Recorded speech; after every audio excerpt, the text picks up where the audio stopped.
Baik, Assalamualaikum warahmatullahi wabarakatuh. Perkenalkan, saya Meli Puspita, NIM 2004-6073. Di sini saya akan menjelaskan tentang Perjanjian Linggarjati. Sebelumnya, saya akan tanya-tanya dulu apa sih yang mereka ketahui secara umum tentang Perjanjian Linggarjati tersebut.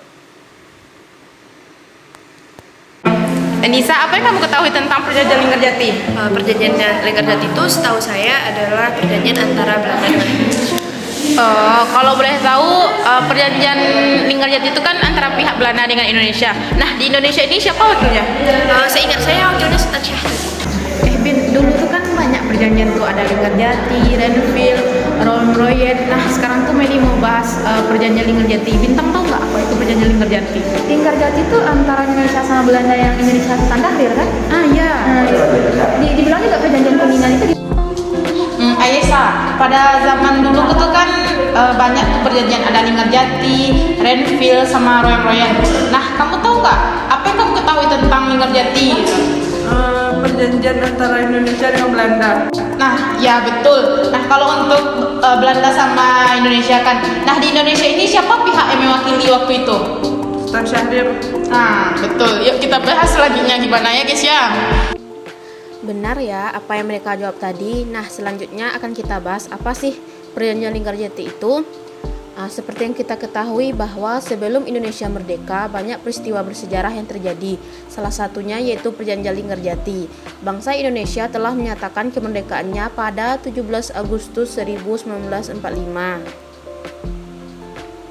Setelah sebelumnya dijajah oleh negara Belanda dan Jepang dalam kurun waktu yang sangat lama, meskipun Indonesia telah memproklamasikan kemerdekaannya, namun Belanda masih mengincar Indonesia untuk dijajah kembali.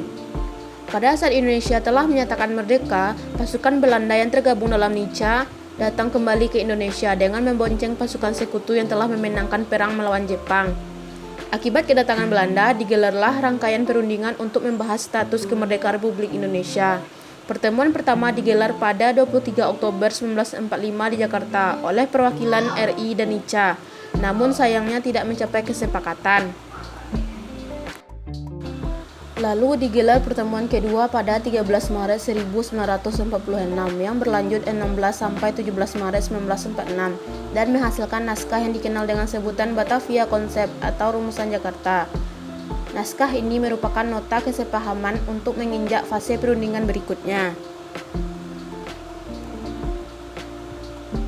Setelah melakukan pertemuan yang kedua, Belanda belum mengakui kemerdekaan Indonesia. Lalu perundingan kembali dilanjutkan pada 7 Oktober 1946 dengan tujuan untuk menyelesaikan permasalahan yang ada.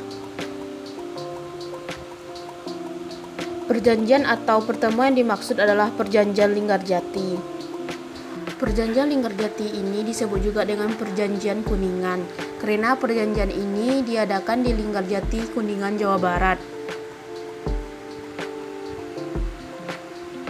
Delegasi Indonesia dipimpin oleh Sultan Syahrir, anggotanya Mr. Muhammad Royem, Mr. Susanto, Tirto Projo, dan Akagani.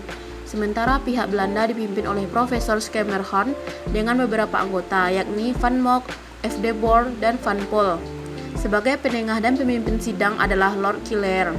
Juga ada saksi-saksi yakni Amir Syarifuddin, Dr. Lemena, Dr. Sudarsono, dan Ali Budiarjo. Presiden Soekarno dan Wakil Presiden Muhammad Hatta juga hadir di dalam perundingan Linggarjati tersebut.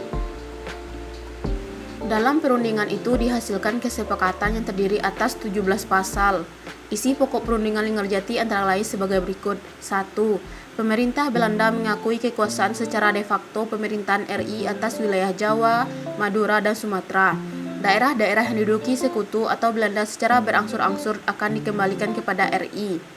2. Akan dibentuk negara Indonesia Serikat yang meliputi seluruh wilayah Hindia Belanda sebagai negara berdaulat.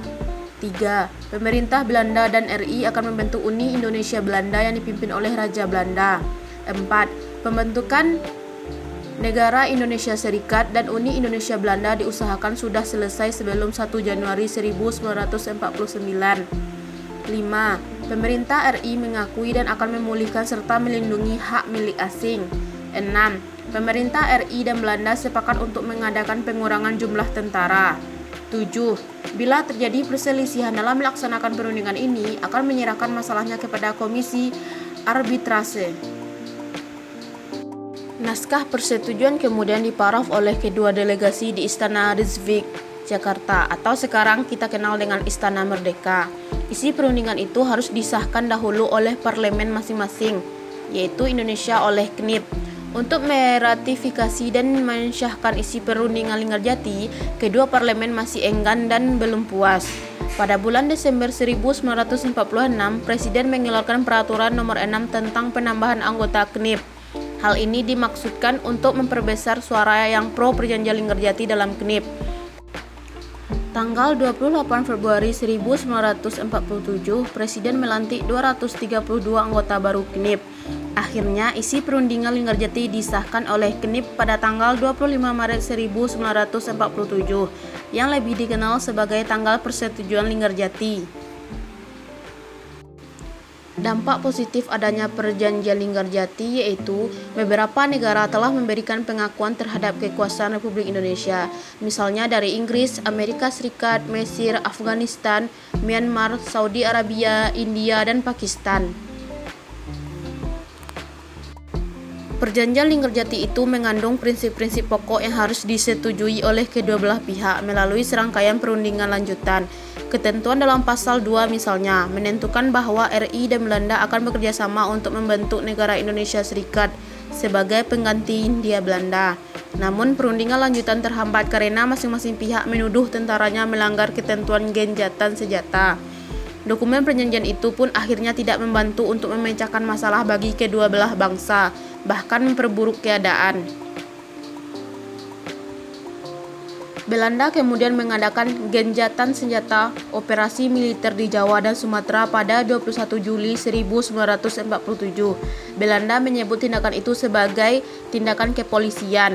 Istilah itu berarti pengamanan dalam negeri, atau yang dimaksud di sini adalah Indonesia. Artinya, Belanda tidak mengakui kedaulatan Republik Indonesia, seperti yang sudah dinyatakan dalam dokumen Linggarjati. Belanda memberi sandi pada serangan umum itu dengan operasi produk, yaitu operasi yang ditujukan untuk wilayah-wilayah yang dianggap penting secara ekonomi bagi Belanda. Kondisi itu mendorong Perserikatan Bangsa-Bangsa untuk mengeluarkan resolusi. Ada 2 resolusi yang disampaikan oleh PBB. Pertama, menghimbau agar RI dan Belanda segera menghentikan perang dan membentuk negara Indonesia Serikat, seperti yang diamanatkan dalam perjanjian Linggarjati.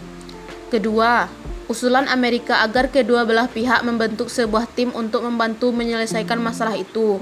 Usulan itu kemudian dikenal dengan istilah Komisi Tiga Negara atau KTN.